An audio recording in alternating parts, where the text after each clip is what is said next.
നമ്മുടെ പെൺകുഞ്ഞുങ്ങളെ പ്രേമിച്ച് സിറിയയിൽ കൊണ്ടുപോകും. ഇതിനെ സിറിയയിൽ കൊണ്ടുപോകും.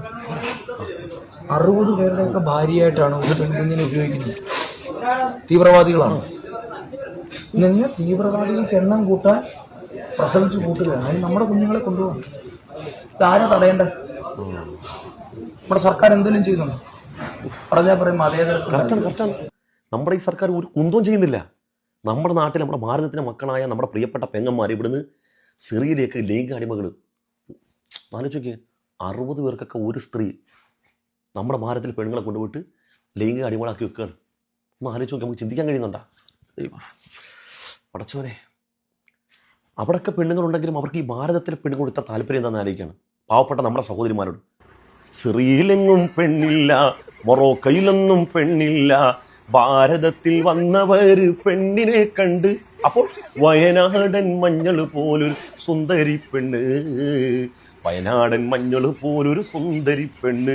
അമ്മമാരുടെ അസുഖം നാല് ചോദിക്കും. ഈ ISIS തീവ്രവാദികൾ. എൻ്റെ സന്ദീപേട്ടൻ്റെ പല്ലിൻ്റെ നിറമാണ് മൊറോക്കോക്കാർക്കും സിറിയക്കാർക്കും അത്രയും ഭയങ്കര സൗന്ദര്യവും ഭയങ്കര കളറുകളാണ്. നമ്മുടെ സ്ത്രീകൾക്ക് സൗന്ദര്യമുണ്ട്, അതിനകത്ത് തർക്കമില്ല. നമ്മുടെ ഭാരതത്തിലെ പെണ്ണുങ്ങൾ, നമ്മുടെ പ്രിയപ്പെട്ട സഹോദരിമാർ സൗന്ദര്യമുണ്ട്. പക്ഷേ നമ്മളെക്കാൾ കളറ് കൊണ്ടും ആകാര സവിഷ്ടം കൊണ്ടും അവർ മുൻപന്തിയിലാണ്. എന്നിട്ട് അവിടുത്തെ പെണ്ണുങ്ങളൊന്നും വേണ്ട, തൊഴിലുറപ്പിന് പോകുന്ന അമ്മിണി ചേച്ചിനെ പൊക്കാൻ വേണ്ടി ഇമാർ വരുന്നു. എൻ്റെ പ്രശ്നം അതൊന്നുമല്ല. 2014 ശേഷം നമ്മുടെ മോദി ഗവൺമെൻറ് അധികാരത്തിൽ വന്നതിന് ശേഷം നമ്മുടെ രാജ്യസുരക്ഷ അത്രയും ക്ലിയറാണ്. ശത്രുപക്ഷത്തൊരു ഈച്ച പോലും കടക്കാത്ത രൂപത്തിലാണ് കെട്ടുറപ്പ്, നമ്മുടെ രാജ്യത്തിൻ്റെ കെട്ടുറപ്പ്.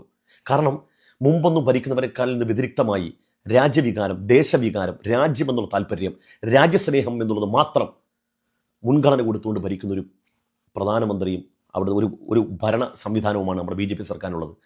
എന്നിട്ട് സന്ദീപേട്ട എങ്ങനെയാണ് നമ്മുടെ നാട്ടിൽ നിന്ന് ഈ പെണ്ണുങ്ങളെ ഇതിന് മാത്രം കൊണ്ടുപോകുന്നത്? പക്ഷേ ഇവിടെ നിന്നും പോലും പെണ്ണുങ്ങൾ എവിടെ നിന്ന് കൊണ്ടുപോകുന്നത്? സന്ദീപേട്ടൻ കഴിഞ്ഞ പ്രാവശ്യം പറഞ്ഞു, നമ്മൾ ജീവിച്ചിട്ടില്ലെങ്കിൽ നമ്മുടെ പെൺകുട്ടികളൊക്കെ ഇതുപോലെ കൊണ്ടുപോകുന്നു പറഞ്ഞു. സന്ദീപേട്ടൻ അടക്കം ഉള്ളവർ ജീവിച്ചിട്ടില്ല.